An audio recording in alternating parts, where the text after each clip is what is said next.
আমার সময় হারাম রিলেশনশিপ বিষয়টা একটু খোলামেলা বলছি আমি। এই হারাম রিলেশনটা তুমি কি তোমার বাবা মাকে যদি জিজ্ঞেস করো যে বাবা তুমি কি হারাম রিলেশনকে অ্যালাউ করো, তুমি ইসলামকে আপাতত এক সাইডে রাখো, ইসলাম আপাতত পরে বিশ্লেষণ করো। তুমি তোমার বড় ভাইকে যদি জিজ্ঞেস করো যে ভাই আপনি কি হারাম রিলেশনকে সাপোর্ট করেন, বোনকে যদি জিজ্ঞেস করো কেউ বলবে যে করি না, তোমার পরিবার করে না। ঠিক তুমি তোমার নিজেকে কোনো একটা পিতামাতার জায়গায় ভাবো, বড় ভাই হিসেবে ভাবো, তুমি তোমার সন্তান অথবা তোমার ভাই ছোট বোন তারা কোনো হারাম রিলেশনে জড়িত হোক, এটা কি চাও? কেউ মেনে নেয়? যে জিনিসটা আমি মানতে পারছি না সেটা আমার বাবা কিভাবে মানবে, আমার ভাই কিভাবে মানবে?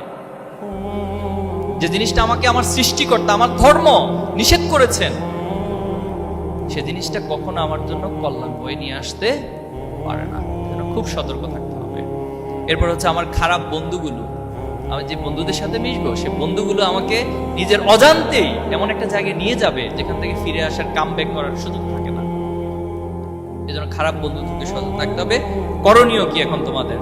করণীয় কি? এগুলাকে কিভাবে চ্যালেঞ্জগুলোকে মোকাবেলা করবা?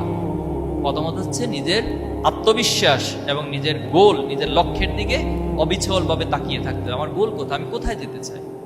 সেকেন্ড হচ্ছে